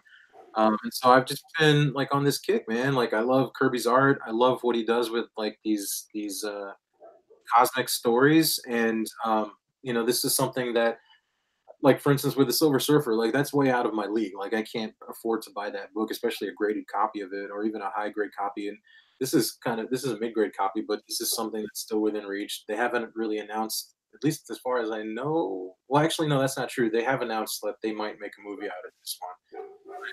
It's still fairly affordable. Not that I'm trying to get anybody to go out and purchase this, but if you want to get a nice mid-range copy of it, like now's the time. Like you can find these for like $50 to $70, which is That's pretty great. So yeah, I'm really happy with that one, man. I haven't read it. I'm actually looking for maybe some bigger copies out there, and that's the only downfall of graded books is you can't actually flip through them. But I love the artwork, man. Dude, congrats, man. I have not read that story either, dude. So I know you were talking about it 2 weeks ago when we were talking, and that's one that I really am trying to pick up. I've been looking for it actually, so I can read it. Good stuff, man. Congrats. Yeah, they came out with they just recently came out with collected like a, I don't know if you call it an omnibus or whatever. It's like trade paperback with all the issues in it, and they had one copy of it at my LCS, and I went today hoping to find it, but they sold out already. So I might have to get it off of Amazon or something like that. Kachung saying he loves Kirby because he created Demon. That's another one we were talking about that I haven't read personally either. So I'm gonna have to get with you, Kachung, so you can tell me what runs to read, man. So I love the demon artwork too, man. yeah, Those yeah, just anything Jack Kirby, I think, is just fantastic. And I know, like when I was younger, I was thinking about this too, because when I was younger and I first started collecting, I did not have an appreciation for those older artists, just because as an 11-year-old, you put me in front of a comic rack and I had my choice between like the older, like those old comics, in my opinion, were my dad's comics, but I was looking at like Jim Lee and Todd McFarlane, like that was the yep. hot stuff of the day, and I still appreciate those guys. But I mean, I think now as I'm getting older, I have much more appreciation for the Jack Kirby's of the world. Jim Lee will always be my favorite artist because he is the artist of my youth, dude. Every time I see a Jim Lee book, I know it's Jim Lee and I feel it. But now as an adult, I really, really love Jack Kirby, man. All of his Fantastic Four stuff, his Thor stuff, even though I've never read Demon, like to see that first issue, man, like this is so cool. And the way that he draws the characters so they're popping off of the page, they're coming at you. Usually he'll have a fist coming out or something like that. Like he's just the man. He's the man. So And he Nerd versus Fat is saying, did you try in stock trades for that omnibus? I don't. I I think I've been on that website one or two times, but I need to look into that.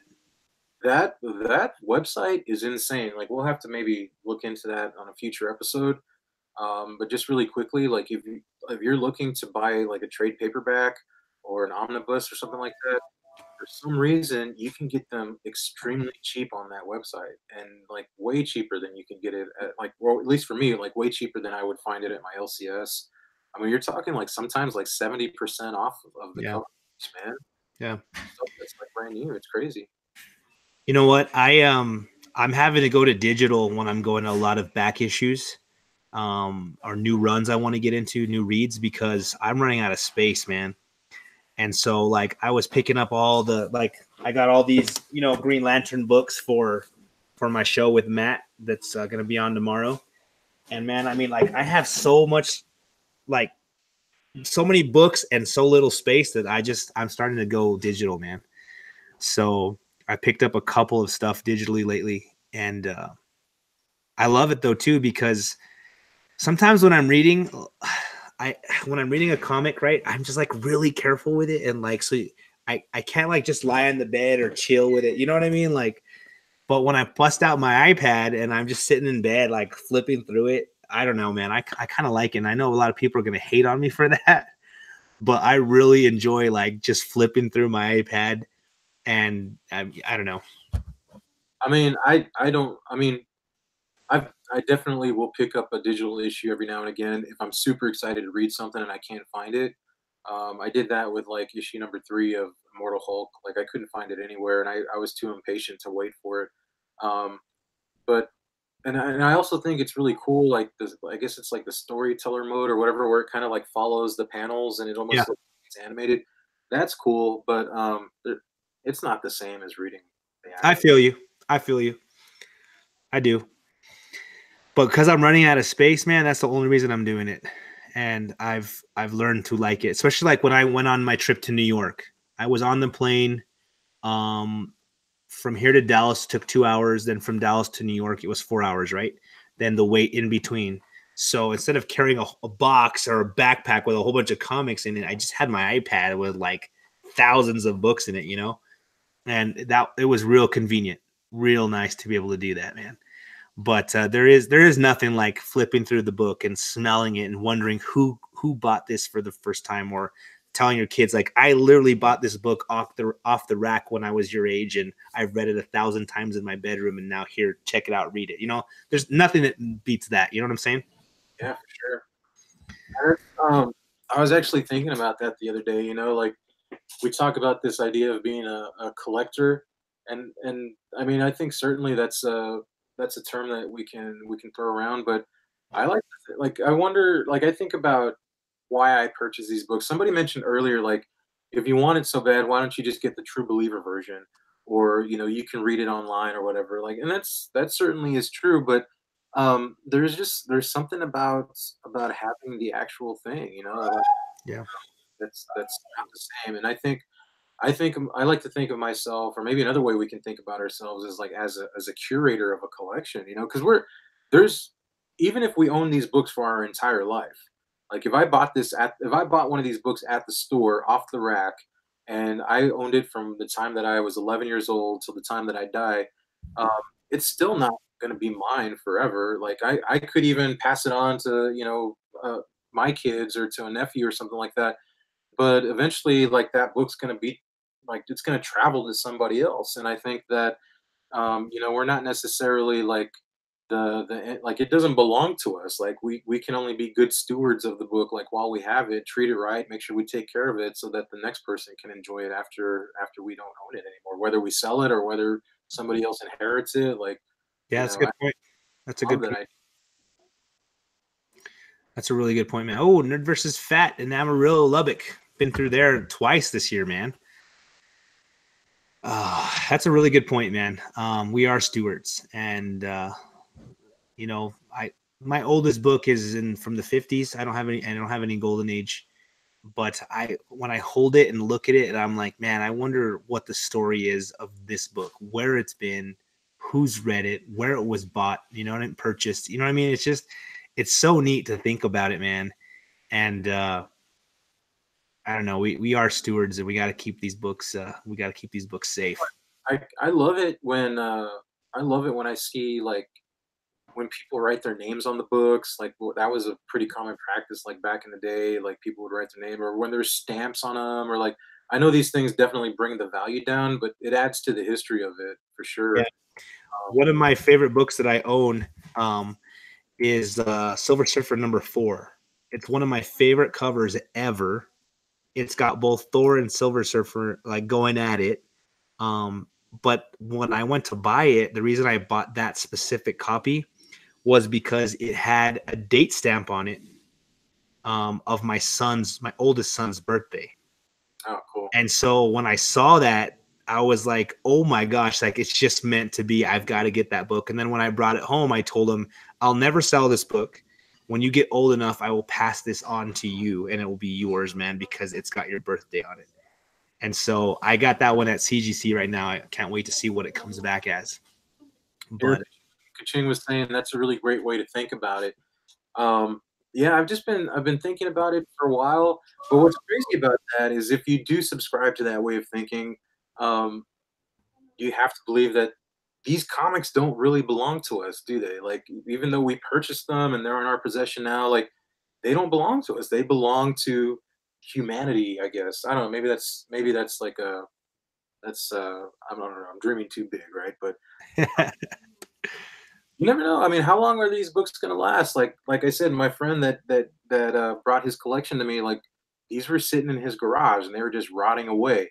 And I'm taking it upon myself to make sure that they get bagged and boarded. They're going to have the acid-free backing so that hopefully he decides to take care of them from here on out, because I can't stand knowing that these comic books, not because they're worth money, but because they're cool comic books, man. Like, I can't stand the idea of them sitting in his box in his garage or in his closet, just like slowly. It's like when you see Peter Parker after the snap and he's like slowly like turning to ash and drifting away. That's yeah, what's happening to these comic books, man. They're slowly deteriorating.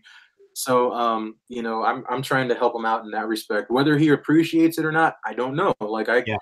take these to him, this week, and hopefully he'll appreciate the gesture and he'll start taking care of them. But it's something that, as collectors, we kind of obsess over these things. To other people, they sometimes don't mean anything.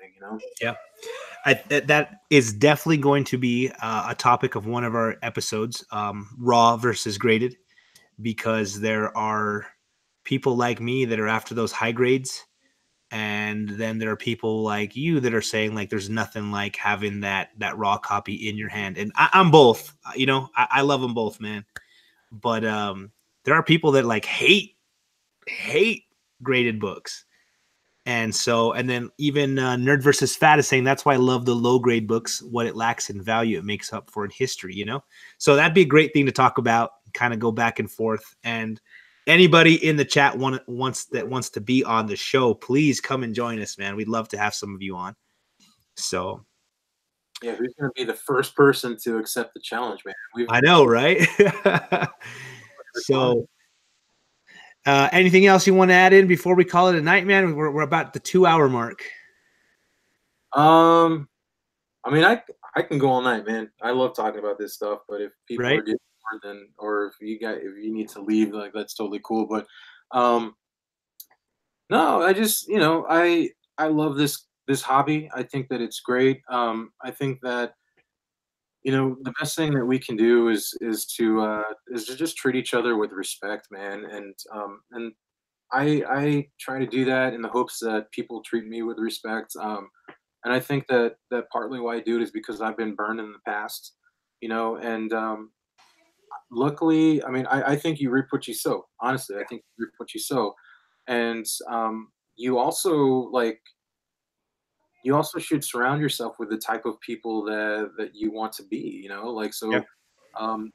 I make it a point. Like if I see sellers that I think are being dishonest, like I don't follow them on Instagram, or I'll stop following them. Same Uh, here. if I see people that seem like they're trying to take advantage, I mean people that I actually interact with on Instagram, like they'll kind of give me a little background on what their methods are for buying and selling, and you know I'm really honest with them. Like, man, that's not necessarily the way that you can be. I can't control what other people do, but I can control what I do, and in that way, like I think we can all help to make this community better. But luckily, I think for the most part, people are really cool, man. People have been very generous. People have been very honest, very helpful, and that's. I just hope that moving forward that we can stay that way.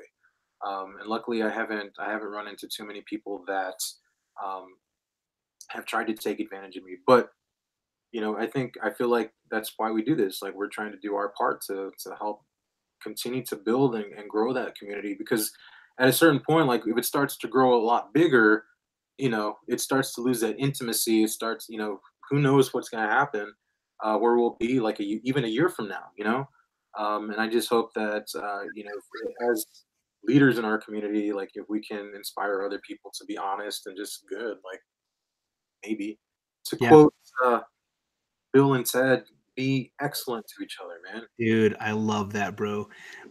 I showed my wife and I showed the kids that movie like um 6 months ago, and is the first time they'd seen it. And at church, every like once a month, we go to church, and the different members of the congregation get up and get up and they speak, and we all bear our testimony. It's called testimony meeting, right?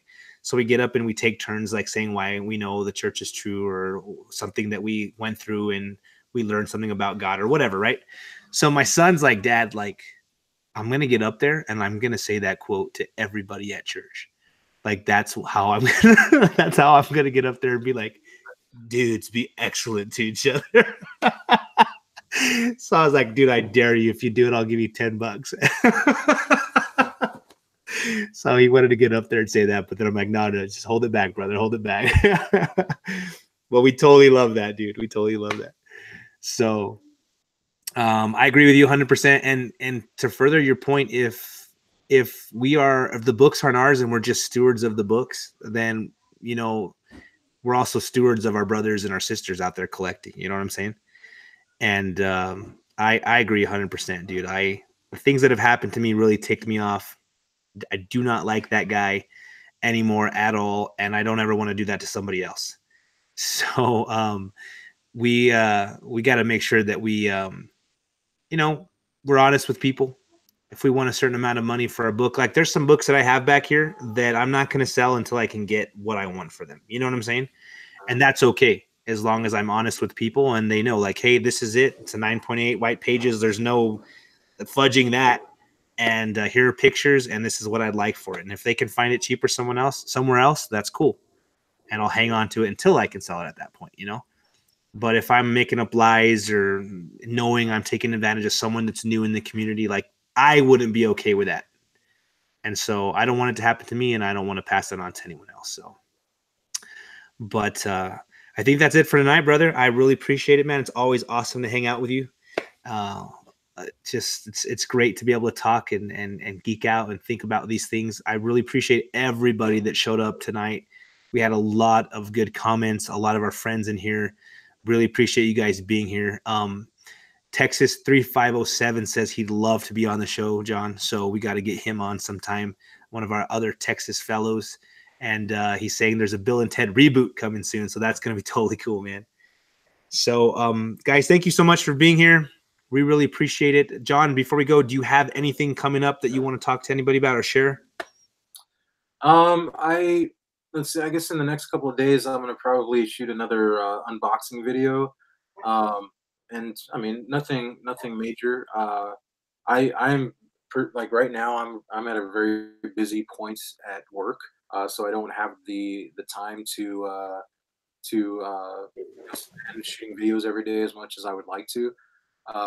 But I'm gonna try. I'm gonna try to get something out this week. I have a one of my member boxes that I got from CVM Comics. Cool. Shout out to them. If you guys don't follow CVM Comics, make sure that you do. He does a monthly membership box where he gives out slabbed books. It's like a really cool exclusive members only, and I've actually really enjoyed being a part of that. And so I'm going to do an unboxing video of the box that I got from him this month. And I'm just again excited, man. Excited with all the stuff that's happening. Next couple of months are going to be great to be in comic books. I mean, with all the movies that are coming out and all the great stories that are coming out, we've got some other really hot books on the horizon that should be like, Donny Cates has announced Carnage. like Carnage and the Dark Silver Surfer and all that. So Oh, it's gonna be good. it's gonna be a good year, man, for sure. Cool, brother. Well, I'm looking forward to those unboxings for sure. That CVM looks really, really cool, man. They had some spots open. I almost jumped on it, but I changed the way I'm collecting this year, so I didn't, because I'm after specific things. But I can't wait to see what you got in there. So everybody else, join me and Matt Thanatos on his channel tomorrow night. We're going to be getting on at 9 p.m. Mountain Standard Time. So that's 8 p.m. Pacific. And it's going to be late if you're an East Coaster. But we're going to be going over, what is it? No Fear for the Green Lantern, Jeff Johns run. Really excited about that one. My boy Tim will be there with me. And that's it for tonight, guys. So thank you so much for being with us. We really appreciate your time. We appreciate your comments. We appreciate the love and the likes and everything.